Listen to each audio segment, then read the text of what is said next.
Pourquoi? Parce que, je pense qu'il en parlera aussi, le moyen de communication a changé pour moi. C'est fait aussi partie de ce phénomène.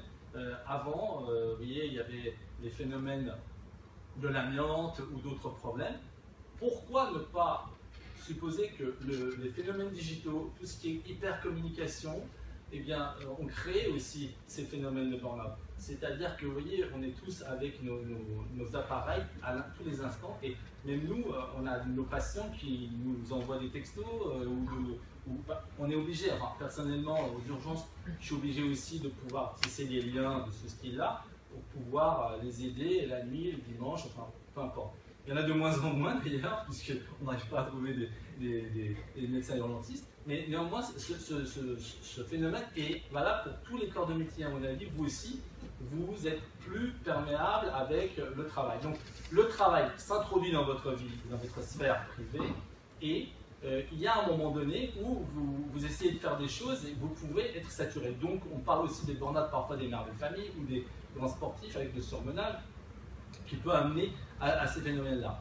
Je ne veux pas trop vous ennuyer là-dessus, mais je voulais un petit peu ouvrir le débat pour qu'on puisse en discuter après. Et si vous avez des questions, on va faire des échanges, je vais appliquer ce que je vous ai dit à mon propre propos. C'est l'échange qui va faire qu'on va peut-être plus avoir des notions plus précises. Mais je voulais quand même terminer avec l'histoire de l'agressivité ou du renfermement. L'homme, c'est le seul animal qui a la conscience de sa conscience.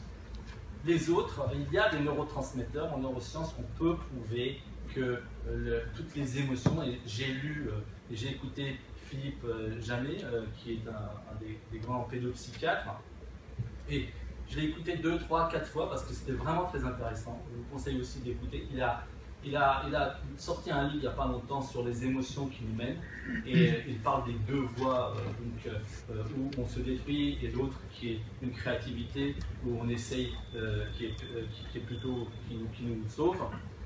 Je pense que ça peut s'appliquer aussi au burn-out. Il y a ces deux phénomènes qui nous mènent, en tout cas en neurosciences c'est bien clair, la confiance et la peur. Ce sont ces deux phénomènes qu'il décrit qui gèrent tout. Si vous avez une appétence à la vie sexuelle, à l'appétit, à la relation, à tout ce qui est positif pour vous, eh bien, vous avez ce circuit-là qui va travailler. Et si vous avez confiance, vous pouvez faire ça. Si vous avez peur, vous ne le ferez pas. Eh bien, c'est dans cette sphère-là qu'il ne faut pas rentrer. Et cette peur peut être derrière vous et ne pas visible. Donc, c'est important de pouvoir le détecter, et uniquement avec la discussion et la parole, et c'est un par un, c'est pas quelque chose que je vais vous dire, tiens, c'est comme ça, et tout le monde va pouvoir rentrer dedans, mais on doit discuter avec les gens et pouvoir avancer et les sortir de ce phénomène. Il y a aussi la prévention qui est super importante, et on peut prévenir, et moi je terminerai par le jeu et le théâtre, mais ça rejoint d'ailleurs, je ne savais pas pour le clown, à mon avis, c'est un phénomène qui permet de relier, de recréer des liens avec l'extérieur. Les gens qui ont le burn-out, ils ont coupé et ils sont seuls et ils le vivent eux-mêmes, et c'est très très difficile pour eux. Enfin, ceux qui l'ont vécu vont le raconter mieux que moi. Et voilà. François, si tu as quelque chose à ajouter, j'aimerais bien faire discuter la salle. Comme tu es dans la salle, est-ce que tu veux rajouter quelque chose et venir avec moi 2 minutes? Bonsoir à tous. Alors, je ne suis pas médecin ni thérapeute ni quoi que ce soit. Moi, je m'occupe de conseiller des sportifs de haut niveau et des dirigeants, d'améliorer leur performance. C'est pour ça qu'il m'arrive des cas de burn-out ou d'épuisement. Je vais te soutenir. Merci. Donc, c'est mon co-auteur avec Alain Delabo, qui est médecin nutritionniste également, celui qui a inventé la chrononutrition pour ceux qui le connaissent. Je rebondis juste, tu as dit un mot qui est important pour moi et je pense qu'il sera également repris par la suite, cellules. On a constaté que les personnes qui s'en sortaient le mieux de burn-out, parce qu'on s'en sort de burn-out, ça c'est également très important à savoir, on n'est pas obligé d'y aller, mais une fois qu'on est dedans, on peut s'en sortir, certains plus ou moins vite par rapport à d'autres, mais on constate que ceux qui s'en sortent bien et mieux, c'est ceux qui sont dans une cellule familiale, parce que la famille est importante. Alors, on dirait, comment font-ils s'ils n'ont pas de famille? Ça peut être une cellule amicale. Mais le mot cellule est très important. Et donc, si vous avez une bonne cellule familiale, ben, vous avez plus de chances soit d'éviter d'y aller, et si jamais vous y êtes, ben, vous pouvez en sortir beaucoup plus rapidement. Et puis, je ne vais pas non plus, parce qu'on a d'autres intervenants, tu as terminé avec ça, puis je pense que le docteur Cézanne en parlait. Le jeu, pour moi, c'est capital. Je m'occupe, je vous l'ai dit, de sportif. Un sportif, il est payé, et ceux dont je m'occupe sont charmant payés pour jouer. Jouer au ballon, faire de la natation, jouer au golf, etc. Il arrive un moment où ils ne jouent plus. C'est-à-dire qu'ils se prennent au sérieux. Pourquoi ils se prennent au sérieux?